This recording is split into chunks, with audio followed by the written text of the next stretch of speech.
신명기 6장 4절부터 5절까지 있는 말씀을 보겠습니다.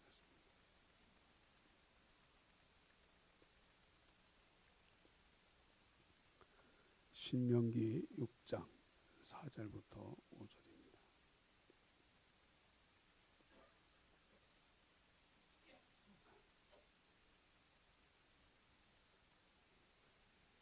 구약성경 310쪽에 있습니다.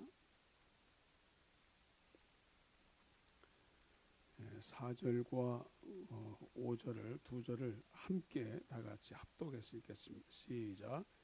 이스라엘은 들으십시오. 주님은 우리의 하나님이시오. 주님은 오직 한 분뿐이십니다.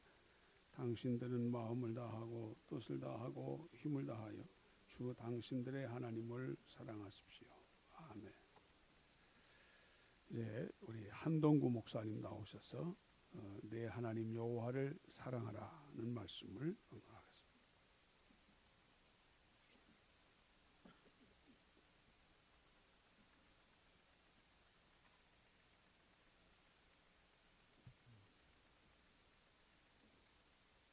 제가 지난주에는 제 아들이 그 먼 곳에서 어떻게 사나 궁금해서 한번 가보고 싶었었는데 그동안 통 기회를 갖지 못하다가 아이가 이제 지금은 한번 오면 좋겠다 뭐 그렇게 해서 한번 다녀왔습니다.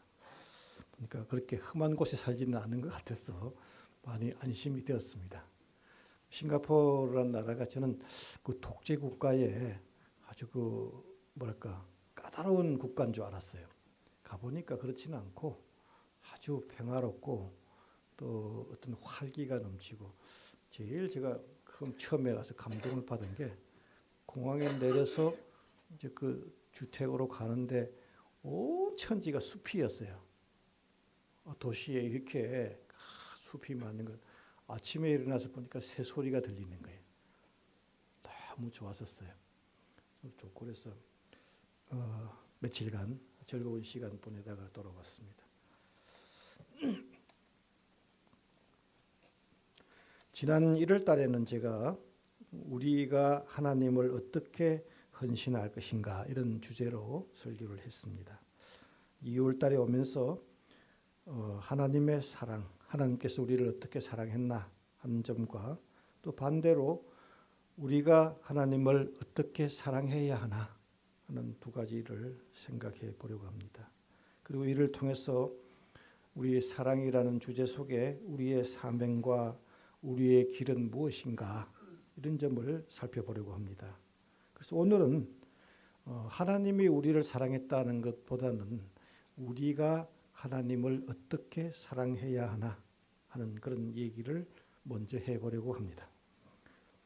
한국인들에게 가장 좋아하는 성경 구절이 무엇이요? 라고 물으면 뜻밖에도 잠언 16장 9절을 많이 이야기한다고 합니다.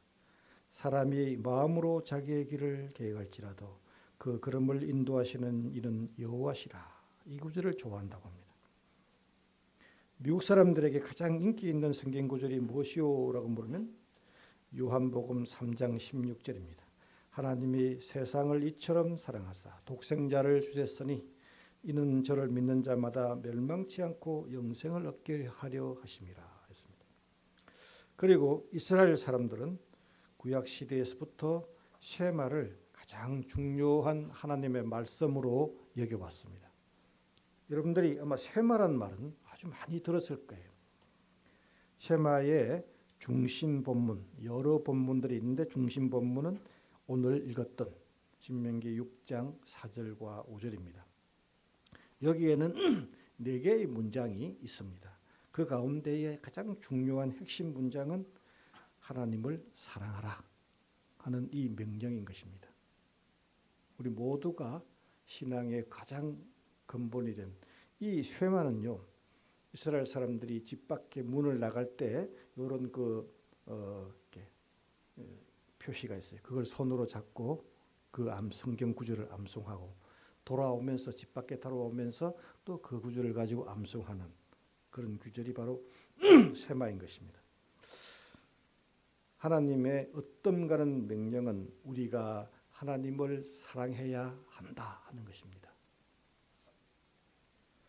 쉐마에라는 말은 히브리어로 샤마, 듣다라는 뜻인데 명령형으로 하면은 스마인데 쉐마 이렇게 말합니다. 명령형으로 이렇게 들으라 하는 뜻이죠.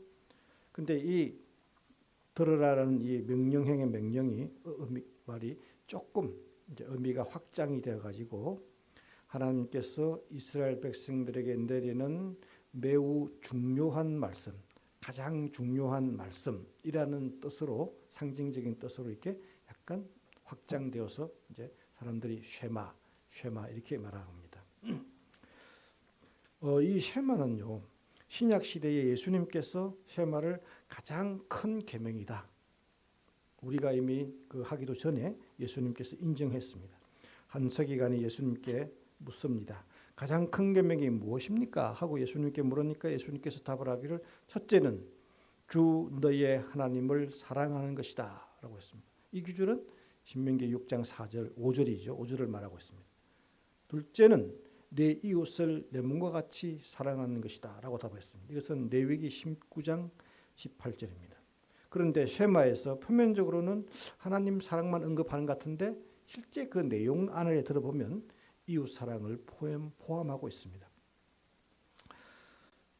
이 쉐마는 우리가 흔히 말할 때 쉐마 했을 때 신명기 6장 4절 5절만 언급하지만 구약 성경에서 이스라엘 사람들은 쉐마는 4개의 성경 구절이 있습니다. 출애굽기 13장 1절에서 10절, 출애굽기 13장 10절에서 16절, 신명기 6장 4절에서 9절, 신명기 11장 13절에서 21절. 이 4개의 본문을 다 쉐마라고 했고 그들이 가끔씩은 이제 성경 구절을 돌려가면서 암송을 하고 있습니다. 그 중에서 이제 가장 중요하게 많이 사용하는 것이 신명기 6장 4절 5절입니다. 이 안에는 4개의 문장으로 구성되어 있습니다. 첫째 문장은 들으라 이스라엘아. 둘째 문장은 야훼는 우리의 하나님이다. 여호와는 우리의 하나님이다. 지금 아침에 우리가 세 번역으로 봉독했습니다. 비교적 세 번역이 잘 번역이 되어 있습니다. 다만 이제 여호와라는 말 대신에 주라는 말로 바꾼 것을 제외하고는 내용 자체를 잘 번역해 놨습니다. 그다음 세 번째 문장은 야훼는 여호와는 한 분이시다. 네 번째 문장은 너희는 야훼 너의 하나님을 사랑하라 이렇게 되어 있습니다. 그리고 그 말을 하기 다음에 이제 사랑의 방법에 대하여 너희는 모든 마음을 다하고 너희는 모든 영혼을 다하고 너희는 모든 힘을 다하여 방법을 이게 사랑하라고 되어 있습니다. 그 내용들을 이 4개의 문장을 오늘 같이 짤막하게 한번 살펴보려고 합니다. 첫 번째는 뭐냐면 들으라 이스라엘, 청취, 들으라 하는 것이 들으죠. 이 말씀은 듣는 것이 매우 중요하다 하는 것입니다. 한국 교회는 하나님과의 영적 교류, 즉 기도의 중요성을 매우 많이 강조하는 교회라고 할 수 있고 공동체라고 할 수 있습니다. 영적 교류라는 것은 이스라엘 소원, 우리들의 소원을 하나님께 호소하는 것, 또 반대로 하나님의 명령을 우리가 듣는 것, 이것이 이제 교류들이죠. 이거 결코 일방적인 것은 아닙니다. 이게 우리가 소원을 말하기도 하고 기도로 말하기도 하고 하나님의 명령을 우리가 듣기도 하는 그런 상호간의 소통인데 여기에서 이제 강조하는 것이 하나 있습니다. 우리는 늘 소원을 이제 아뢰는 것만 강조했지만 반대로 여기에서는 하나님이 뭐라고 말씀하는지를 들으라 하는 것입니다. 이스라엘은 하나님의 부르심을 들어야 한다 하는 것입니다. 한국 교회는 기도에서 항상 소원을 앞세우지만 그러나 이제는 하나님께서 우리에게 무슨 말씀을 하는지 들어야 한다는 것입니다. 들어야 한다는 것입니다. 이제 동대문 교회는 소원도 아뢰지만 하나님께서 무슨 말씀을 하시는지 청취를 해야 하는 것입니다. 들어야 하는 것입니다. 우리 모두는 하나님의 부르심에 귀를 기울여야 하는 것입니다. 들음이 매우 지금 이 시점에는 더 중요하고 매우 중요하다 하는 것입니다. 듣는다는 것은 귀만 이게 우리가 소리를 귀로 듣는 것 이런 음성적인 역할만 하는 것은 아닙니다. 청각의 활동만 듣는다 이렇게 말할 수 있습니다. 대개 보면 목자들이 양떼들을 이제 인도할 때에 휘바람을 휘 불거나 아니면은 뭐 여러 가지 종소리나 호락 소리를 내면서 들려줍니다. 그러면 양들은 그 소리를 듣고 아 주인이 가까이에 있구나 하는 것을 느끼게 되는 것입니다. 그리고 그 소리를 따라 움직이는 것이죠. 처음에는 안심하는 것이죠. 양들이 이쁘긴 한데 거의 생명이고 그 뭡니까 이 안질이 아주 낮다고 합니다. 그 소리를 듣고 움직이는 거예요. 그러니까 그 소리가 나면 주인이 부르는 소리가 나면 양들은 나를 보호하시는 주인이 가까이에 있구나 하고 느끼면서 안심하고 그 주인이 인도에 따라 움직이는 것입니다. 이와 마찬가지로 야훼께서는 그 백성을 불러 그의 음성을 들려주고 그의 뜻을 전합니다. 그리고 그의 음성이 들리는 곳마다 백성은 언제나 하나님이 나 가까이에 와 있구나 하는 것을 느끼게 되는 것이죠. 우리가 듣는다는 것은 하나님이 가까이에 있다는 것을 우리가 인지하는 것입니다. 그래서 하나님 말씀을 청취하는 자는 하나님께서 말씀하시는 분의 뜻과 의지를 안심하고 따라가는 것입니다. 그리고 그것을 행동에 옮겨 실천하는 것입니다. 하나님의 부르심을 듣는다는 것은 전적으로 전인격적으로 수용하는 것입니다. 안심하고 따라가도 된다. 그렇게 우리가 실천에 옮기는 것입니다. 그리고 두 번째 문장은 여호와는 우리의 하나님이다. 저게 무슨 큰 의미가 있을까? 무엇이 그리 중요하다고 사람들이 저렇게 생각하나 생각했습니다. 이것은 이스라엘이 그 당시에 놓여져 있는 환경이 중요한 것입니다. 신명기의 어떤 상황에서 중요한데 외부의 적과 전쟁을 해야 하는 내지는 외부의 적에 의하여 이미 국가가 준 식민지 상태 그런 상태로 빠져 있는 상황인 것입니다. 지금 이 당면 과제는 나라를 지키는 일이라는 것이죠. 이러한 상황에서 신명기 신학자들이 외칩니다. 우리의 하나님은 저 적들의 신이 아니고 여호와 하나님이다 하는 것들입니다. 이스라엘의 하나님은 야훼이시지 다른 어떤 신도 아니다라는 점을 강조합니다. 그 당시 남왕국 유다는 시리아 이스라엘 전쟁이라는 것을 치르고 있는데 국가의 존립이 바람 앞에 등불처럼 흔들리는 상황이었습니다. 유다의 왕 아하스는 이사야가 얘기합니다. 그 어떠한 행태도 외부의 도움을 청하지 말고 중립정책으로 머물러 있으라. 제가 기회가 되면 자세한 상황들을 설명하겠지만 오늘은 그냥 요 정도만 얘기합니다. 그런데 불안하니까 정권이 빼앗길지 나라가 망할지 불안하니까 아시리아 왕이 가가지고 디글랏빌렛에 가서 형님 대왕님 우리를 도와주세요라고 했습니다. 그들은 위기를 극복하기 위해서 우리의 하나님이 누구냐라는 것에 대해서 깜빡 내지는 완전히 마음속에서 지워버렸습니다. 하나님께 도움을 청하지 않고 옆 나라의 왕에게 도움을 달라고 했습니다. 그러니까 여호와 하나님을 의지하는 것보다 자신의 노력을 더 강조하는 그런 꼴이었습니다. 군사적인 힘이나 외교적인 노력 이런 것들을 통해서 문제를 해결하려고 했던 것입니다. 그 결과 유다는 참혹한 이 아시리아의 봉신국가로 전락했습니다. 도움은 좀 줬지만 실제로는 식민지 국가, 준식민지 국가로 전락하고 말았습니다. 나라를 지키려고 하다가 오히려 이방의 송두리째 갖다 바치는 어리석은 일을 하고 만 것입니다. 이 약속은 단순히 정치적인 약속에만 그치지 않았습니다. 형님 아우하는 그런 관계가 그것만의 문제인 것이 아니라 문화적으로 종교적으로도 다 예속이 된 것입니다. 온 나라가 아시리아의 종이 되고 말았습니다. 잠깐 전쟁에서 피하려고 하다가 더 큰 어려움을 받은 것이죠. 유다 왕 아하스는 아시리아의 제도와 종교를 이제 거의 제한 없이 무제한으로 받아들일 수밖에 없었습니다. 아시리아의 최고 통치권과 아시리아의 민족의 최고의 신을 인정하라는 표시로 여호와의 제단 외에 아시리아형 또 다른 제단을 버젓이 국가의 중심 성전에 예루살렘 성전에 갖다 놓아야만 했습니다. 이런 상황에서 신명기 개혁 운동가들은 이스라엘의 하나님은 여호와 하나님이시다. 다른 어떤 신도 아니다 하는 것이죠. 그분은 이스라엘과의 계약을 맺기를 원하시는 분입니다. 계약의 하나님이라 언제나 이스라엘과 함께 하시며 이스라엘을 당신의 백성으로 여겨주시고 그래서 이스라엘을 보호해 주시는 분인 것입니다. 이는 다른 어떤 신도 이스라엘의 운명을 주관할 수 없다. 우리를 주관하시는 분은 여호와 하나님이고 우리를 도와주시는 분은 여호와 하나님이시다는 것이죠.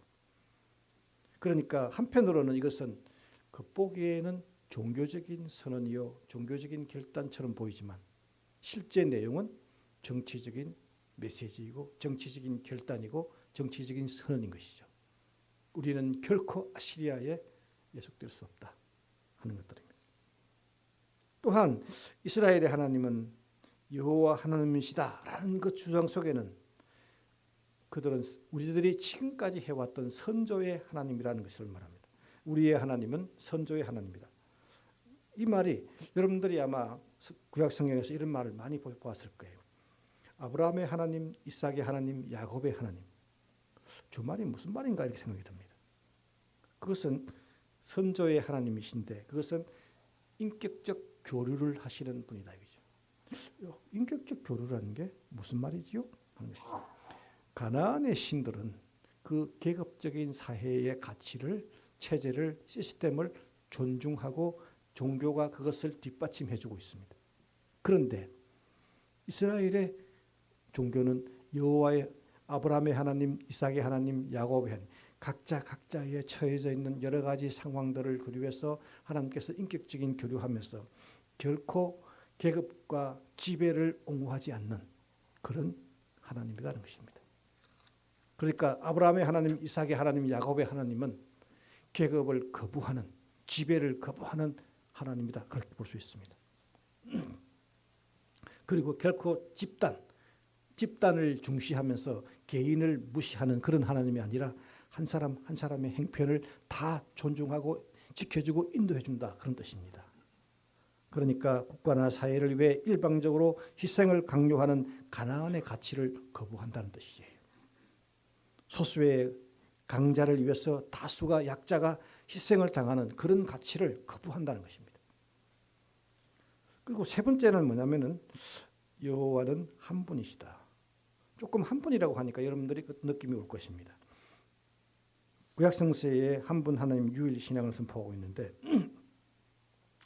왜 이 상황에서 이런 얘기를 하는가 하는 것입니다. 그것은 아시리아의 지배하에 거의 식민지 상황에 놓여 있을 때 이런 상황을 얘기한 것이죠. 그러니까 군사적인 예속은 종교적인 예속을 동시에 동반하게 되어 있습니다. 그래서 이 신명기 개혁운동은 첫째는 이런 개혁을 하기 위해서 이교적인 요소를 제거해야겠다. 그래서 자기네 예배 가운데서 아시리안적 요소를 제거하기 위해서 굉장한 노력을 기울입니다. 그래서 우리가 좀 용어로 예배의 정화 이렇게 얘기합니다. 그런데 또 굉장히 독특한 그 주장을 하나 합니다. 그것은 뭐냐면 모든 예배는 예루살렘 성전 한 곳에서만 드려라. 그러니까 여기서 말하는 예배라는 것은 동물을 잡아서 제사를 하는 것들을 말합니다. 그럼 지금 현재 우리가 드리는 이 예배는 구약적인 관점에서 보면 예배가 아니라 기도회인 것입니다. 제사를 안 했기 때문에. 이제 예루살렘에서만 제사를 하라. 그래서 고고학자들이 발굴해 보니까 지방에 그 당시에 있던 성전이 있었는데 네 군데의 성전이 없어졌어요. 없어지고 그 중에 브엘세바라는 곳에서는 이 성전에서 사용되던 돌들이 기둥에 들어갔다는 걸 볼 수 있습니다. 그것은 뭐냐면은 이제 우리는 한 예배 처소에서 한 분 하나님을 모시고 예배한다. 그러므로 우리는 하나다는 것입니다. 이 위기의 상황에서 처해진 이 조치는 이스라엘 백성들에게 지금까지도 한 3,000년 정도의 시간이 흘러왔는데 지금까지도 유효한 제도로 정착을 해버렸습니다. 그래서 예루살렘, 미국에 있는 많은 사람들이 자기네들이 기회가 되면 언제나 예루살렘으로 돌아와서 제사를 드리기를 원하죠. 실제로 예루살렘에서 제사를 드리지 못합니다. 그렇지만 예루살렘으로 순례를 하게 되는 거죠. 예루살렘에서만 예배를 드릴 수 있다. 해당에서 드리는 것은 성경 공부 그런 것이 있습니다. 한 분 하나님이라는 것은 우리는 하나다. 우리 민족은 하나다 하는 것을 얘기하면서 다 같이 연대의식을 강조합니다. 대체 저도 학생 때 데모를 좀 해봤어요. 우리는 하나다 이거죠. 그런 주장을 하는데 이 하나라는 말을 우리가 잘 생각해 볼 필요가 있습니다. 강자 한 사람을 위해서 다수의 약자들이 희생하는 것이 하나가 아니에요. 하나라는 것은 뭐냐면 특권이 없어야 되는 것입니다. 그 안에 높은 사람이 있거나 예외적인 사람이 있거나 특권이 없어야 되는 것이죠. 이스라엘 공동체 안에 부자도 있고 가난한 사람도 있고 다양하지만 그 가난한 사람들에게 부자들이 특별히 특권을 갖는 것을 용납하지 않는다는 것이죠. 특권을 절대로 용납하지 않는다. 특권층이 없어야 된다는 것입니다. 특권층을 없앤다는 것이 참 쉬운 것이 아니죠. 지금 법률적으로는 우리 다 동등해요. 그러나 사회적으로 보면 결코 평등하지 않는 것이 가끔씩 있죠. 금수저, 흑수저라는 말 속에는 이 용어는 특권층에 대한 거부 있지 않습니까? 이 금수저라든지 흑수저라는 용어 자체가 이미 우리는 특권층을 거부한다. 우리에게는 특권층이 있다라는 말이죠. 우리 사회에 여전히 3,000년이 지난 이후 지금도 그런 것이 있는데 이스라엘은 오래전부터 우리들 공동체가 하나가 되려고 하면 이것이 없어져야 한다는 것입니다. 다 평등해져야 한다. 제가 독일에 공부하면서 참 놀라운 것이 하나 있었습니다. 장애자들이나 사회적 약자들에 대해서 굉장한 그 복지가 참 잘 돼 있었어요. 제가 이제 귀국해가지고요. 성공회 대학에서 시간강사를 하는데 그 성공회 대학 안에 장애자들을 위한 유치원 같은 게 하나 생겼어요. 학생들이 막 데모를 하는 거예요. 우리 대학에 왜 이런 것을 가져왔냐고 데모를 하더라고요. 그래서 제가 깜짝 놀랐어요. 그리고 이제 그 학생들이 제게 물어요. 독일에는 어떻게 해요? 그러더라고요. 그래서 제가 그랬어요. 이 성공회 대학은 민주화 운동을 하는 그런 대학인데 사회적인 약자를 배려하는 이 유치원이 여기 들어왔다는 것은 당신네 대학이 매우 선도적이고 또 사회적 약자를 배려하는 아주 훌륭한 정책인데 당신들이 여기서 데모하고 반대하면 되느냐. 대학의 기본적인 이념을 왜 반대하느냐 했더니 학생들이 눈을 끔뻑끔뻑 하더니 데모자가 사라졌어요. 우리는 특권층이 있어서는 안 된다는 것입니다. 물론 오늘 현대사에서 완벽하게 특권층을 배제할 수는 없지만 모든 사람들에게 기본적으로 살아갈 수 있는 제가 오늘 하나만 더 얘기 드리면 우리나라에 있어서 그래도 많이 좀 나아진 것 중에 하나인데 이 물가에 있어서의 특권층도 없애야 됩니다. 독일은 32개의 식료품이 있어요. 32개의 식료품은 가격이 고급 가게에 가면 비싸고 조금 저렴한 가게에 가면 싸요. 물론 품질이 동일하지는 않아요. 그러나 먹고 사는 데는 지장이 없어요. 제가 유학을 하면서 쌀, 가장 미국에서 싼 것이에요. 근데 물론 그것이 고급 가게에 가면 품질이 좋은 비싼 것도 있어요. 근데 가장 싸요. 빵 그런 것들도 아주 싼 것도 있어요. 우유 이런 것 32개의 품목이 가난한 사람들이 행복하게 먹고 잘 살게 하기 위해서 합니다. 우리나라에도 그런 제도가 도입이 돼야 한다. 저는 생각해요. 이것이 특권층을 없애는 중요한 일 중에 하나예요. 이 고백은 소외자도 없어야 되고 특권층도 없어야 되고 다 우리는 형제다 이거죠. 말만 형제가 돼서는 안 되고 진짜 형제가 돼야 되는 것입니다. 신명기 6장 5절에서 그러니까 서로 사랑해라는 말은 이 말 속에 보면 마지막 말에 세 가지 얘기를 하고 마지막 말에 들어가는 게 사랑하라고 되어 있지 않습니까? 이것은 너무나 당연한 얘기입니다.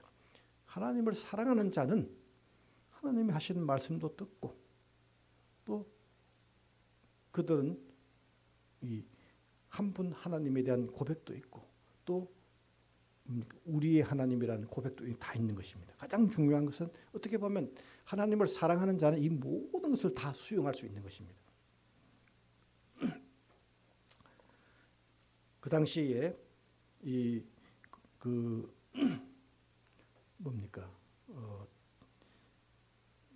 전체적으로 퍼져 있는 것은 이제 헬레니 그 이후입니다. 미안합니다. 그 이후에 헬레니즘 시대에는 스토아 철학이라는 게 있었어요. 그래서 온 세계를 하나로 융합하기 위해서 여러 가지 세계 시민 사상들을 주장합니다. 그리고 다른 문화에 대해서 인정을 해야 한다. 또 언어를 확장시켜서 소통이 서로 되어야 한다. 이런 얘기를 합니다. 구약 시대에도 세계의 모든 민족들이 하나로 묶어야 된다는 그런 주장들이 있습니다. 예를 들면 아담에게서 퍼져 나온 사람들이 온 세계에 다 퍼져서 세계가 이루어졌다. 이런 것은 온 세계가 다 하나의 가족이다. 이런 것을 얘기할 수 있습니다. 이런 세계화의 주장 속에 매우 위험한 요소 중에 하나가 있습니다. 힘 있는 중심 국가를 위하여 주변에 있는 다수의 힘없는 국가들이 희생을 하는 것. 이건 세계화가 아닌 것입니다.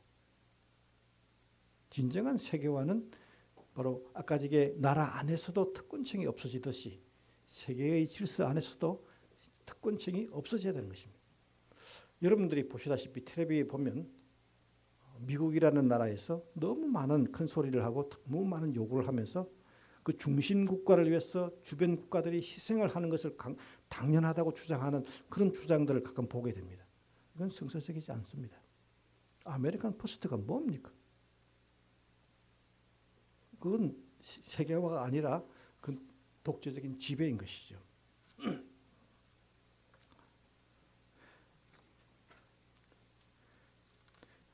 하나님을 사랑한다.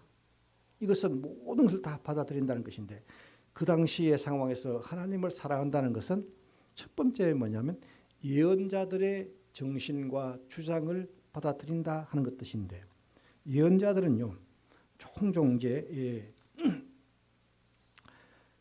예언자들이 그 당시에 나와서 하시는 많은 메시지들 가운데 핵심적인 메시지는 하나님이 우리를 지배하시고 통치하시니 그의 주권에 복종해야 한다는 것입니다. 가장 이 복종에 거부하는 자가 누굽니까? 기득권층이고 국왕이요 기득권층들이 이 복종을 하기를 원치 않는 사람들이죠. 그러니까 예언자들은 그 기득권층들에게 하나님의 주권에 복종해야 한다고 얘기합니다. 하나님은 역사의 주로서 하나님의 주권 앞에 다 복종해라 하는 뜻이죠.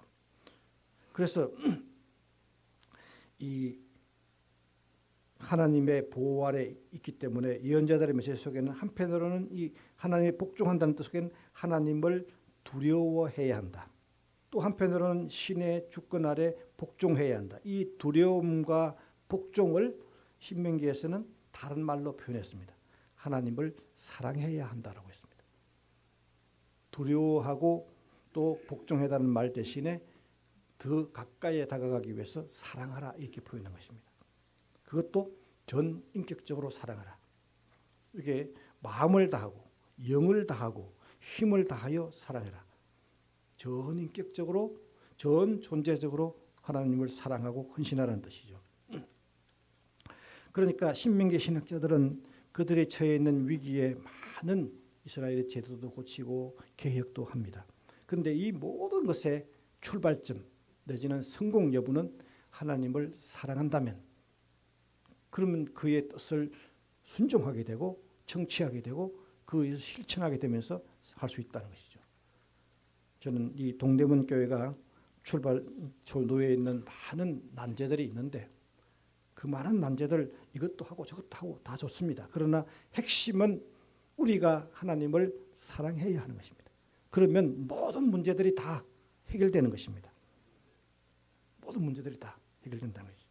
제가 찬송가 540장 1절과 2절을 같이 부르도록 하겠습니다. 우리 전도사님 반주하시겠어요? 한번 해보시오.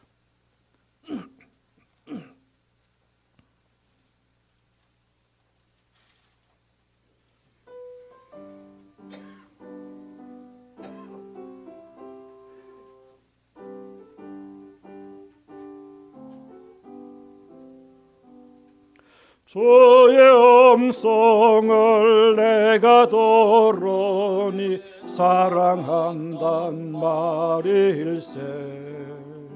믿는 마음으로 주께 가오니 나를 영접하소서. 내가 매일 십자가 앞에 더 가까이 가오니 구세주의 흘린 법의 피로써 나를 정케 하소서. 2절 다 같이. 주의 넓으신 은혜 베푸사 나를 받아주시고 나의 범은 또 주의 뜻같이 되게 하여 주소서. 내가 매일 십자가 앞에 더 가까이 가오니 구세주의 흘린 법의 피로써 나를 정케 하소서. 하나님을 사랑한다는 것은요, 그것은 이 하나님의 성품 중에 어떤 것 하나가 아니라 하나님은 사랑이다. 그 요한 1서의 4장부터 나왔듯이 하나님을 사랑한다는 것은 하나님의 성품을 닮아가는 것입니다. 자기를 비우는 것입니다. 하나님은 그의 아들을 비워서 우리에게 보내어 희생 제물로 보내던 것입니다. 하나님을 사랑한다는 것은 자기를 비우는 것입니다. 꽉 차 있으면서 오로지 우리의 소원만 들어주시는 하나님이 아니라 하나님이 말씀하면 내 것은 유효할 수 있다. 접어넣을 수 있다. 우선 하나님을 먼저 내세울 수 있다. 자기 비움을 말하는 것입니다. 다 이미 여러분들이 너무 잘 아는 얘기입니다. 하나님을 사랑한다는 것은 제가 이 규절을 정리하면서 참 많이 반성했습니다. 나는 얼마나 많이 나를 비웠나, 그리고 하나님의 뜻을 얼마나 많이 따라갔나 생각할 때 너무 부끄러웠어요. 그럼에도 불구하고 저는 이 얘기를 하지 않을 수 없습니다. 하나님을 사랑하는 자는 자기를 비우는 자다. 네. 그리고요, 이것만 있는 것은 아니에요. 이런 고통만 있는 것은 아닙니다. 하나님을 사랑하는 자는 하나님과 함께 동행하는 것입니다. 그렇기 때문에 이제 실패에 대한 두려움이 없는 것입니다. 또 미래에 대한 공포도 없는 것입니다. 오직 기쁜 마음으로 자기를 희생할 수 있고 하나님과 동행하는 것입니다. 그래서 하나님을 사랑하는 자는 하나님이 그 안에 있고 우리가 또 하나님도 우리 안에 계신다는 것입니다. 그래서 두려움이 없다는 것입니다. 오늘 우리 동대문 교회 성도님들이 하나님을 사랑하면서 기쁜 마음으로 늘 일상을 살아가시기를 기원합니다. 기도하겠습니다. 자비로우신 하나님 아버지, 우리로 하여금 새로운 계절을 앞두고 있습니다. 이제 새로운 봄이 다가올 때에 여전히 추운 기온 가운데 있을지라도 우리에게 하나님의 음성이 들려오는데 하나님을 사랑하라는 그 음성을 기억합니다. 자비로우신 하나님 아버지, 우리 동대문 교회 모든 성도님들이 하나님을 사랑하면서 늘 기쁘게 생활할 수 있도록 축복하여 주시기를 기원합니다. 예수님의 이름으로 기도합니다.